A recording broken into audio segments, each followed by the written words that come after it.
Welcome to our channel. It all began with a sense of restlessness. I couldn't quite put my finger on my husband. James was the kind of man who thrived on routine, a meticulous worker, a devoted husband, and an all-around dependable presence in my life. But over the past year, something had shifted. The once vibrant spark between us seemed to have dulled, replaced by a quiet sense of distance. He wasn't doing anything wrong per se. He still smiled, kissed me goodnight, and asked how my day was, but it felt mechanical, like a script he'd memorized.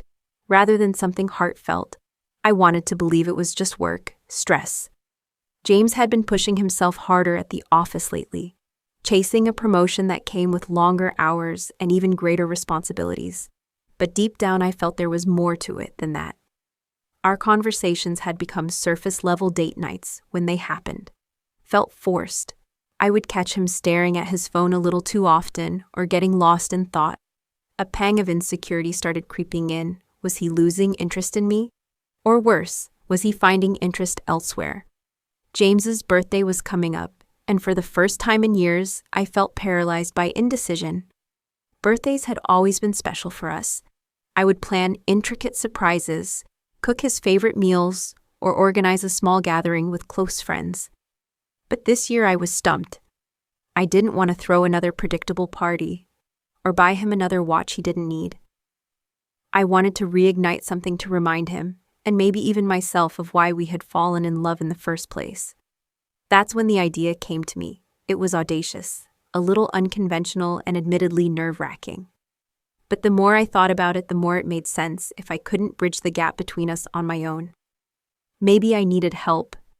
Maybe bringing in a professional, someone who knew how to create unforgettable moments, could be the key at first. The thought seemed ridiculous, hiring someone. What would James think if he knew? But the alternative, another year of growing apart, felt far worse. I decided not to tell him this would be my secret, my gift to him and to us. The plan started forming in my head. I would orchestrate everything down to the last detail, ensuring it was perfect. The excitement of planning this elaborate surprise gave me a sense of purpose, a flicker of hope that things could change as I sat down with my notebook, sketching out ideas and making calls. A small voice in the back of my head asked, "What if this backfires?" But I silenced it. This wasn't just about James. It was about us, about reclaiming the connection that had started to slip through our fingers. If there was a chance to bring us closer, I was willing to take it. I spent days poring over options, trying to decide exactly how to bring my vision to life. The idea of hiring a professional wasn't something I arrived at lightly.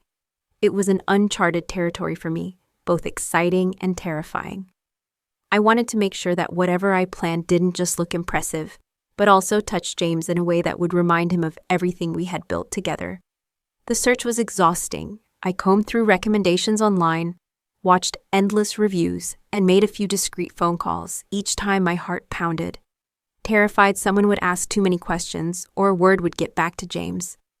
I felt like I was stepping into a world I didn't fully understand, but the thought of the final result kept me focused. This wasn't about extravagance. It was about creating something meaningful. Eventually, I found the one. The voice on the other end of the phone was warm, but professional, instantly putting me at ease. They asked all the right questions: what James liked, what he didn't, and what message I wanted the experience to convey. Their attention to detail impressed me. It felt as if they understood exactly what I was trying to accomplish, without me needing to explain every little thing for the first time since the idea struck me. I felt a flicker of confidence that I was doing the right thing. As we finalized the details, the reality of what I was doing began to sink in. This wasn't just about surprising James. It was about me taking control of a situation I'd felt powerless in for months. Each step brought a mix of excitement and doubt. What if he hated it? What if he felt embarrassed, or worse, saw this as some desperate act? But I reminded myself that this wasn't just about him. It was about us, and everything we stood to lose. If I didn't do something to turn things around, the day of the event grew closer. And I started making subtle changes to my routine to keep everything a surprise. I was careful to erase any digital breadcrumbs. No emails left open. No calendar alerts visible on our shared devices. The secrecy felt strange, almost like I was doing something wrong, even though my intentions were pure. Every time James glanced at me with that distracted expression he'd perfected over the past year, it reinforced my resolve. On one hand, I felt exhilarated by the planning, the anticipation of his reaction. On the other hand, I couldn't shake the unease that came with keeping something so significant from him. Would he appreciate the effort, or would he see it as a reflection of how far apart we drifted?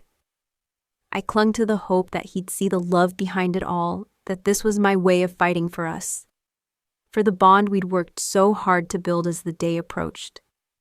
All I could do was trust the process and pray that I'd made the right decision. The day finally arrived, and I could barely contain my nerves.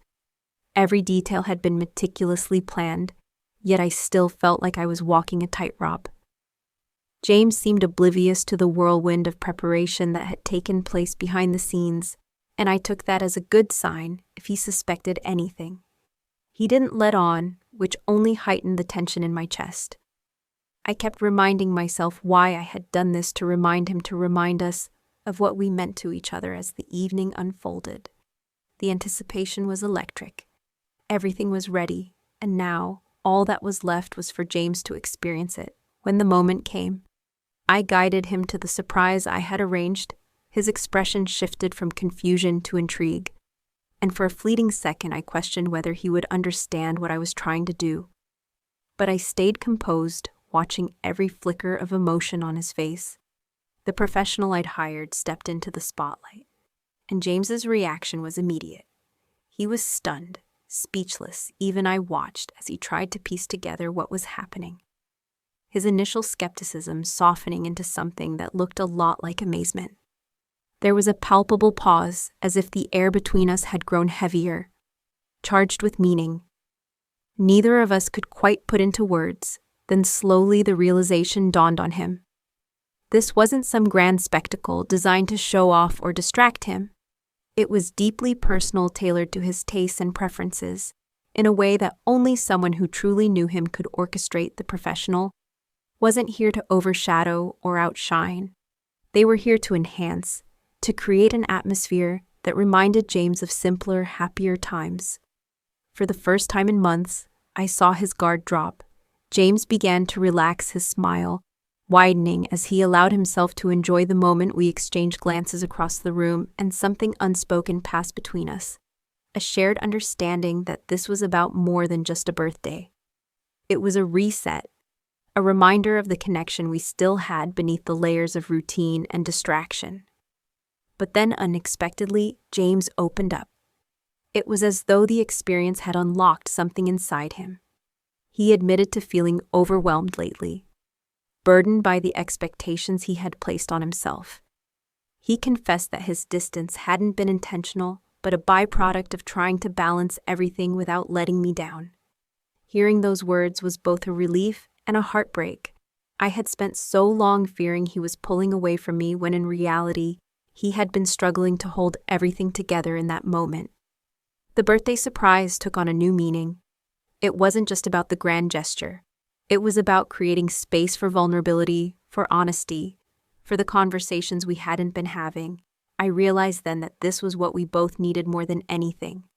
This was a chance to start fresh after the night's event settled. We sat together in a quiet corner, the weight of everything finally lifting. James looked at me, really looked at me for the first time in what felt like forever. His gaze was soft, vulnerable, and filled with gratitude. He reached for my hand, holding it tightly as though he were afraid of letting go. "Thank you," he said simply, his voice thick with emotion. It wasn't just gratitude for the evening, but for something deeper, an acknowledgement of how far we'd come and how much we still had to fight for. We talked for hours, more candidly than we had in years. James admitted how he'd let the pressures of work consume him, how he had convinced himself he needed to shoulder everything alone. I confessed my fears, the insecurities I had been carrying, and how I worried that the space between us had grown too wide to bridge. But instead of letting those fears define the moment, we used them as a foundation to rebuild. What struck me most was the way James opened up about his vulnerabilities. He admitted he had felt inadequate lately, unsure if he was living up to the expectations he believed I had for him. It was painful to hear, knowing that he had been carrying that burden in silence, but it also reminded me of something I'd forgotten: we were a team. His struggles weren't his alone, just as mine weren't mine to bear without him. The birthday surprise had been a catalyst, but the real gift that night was the space it created for honesty.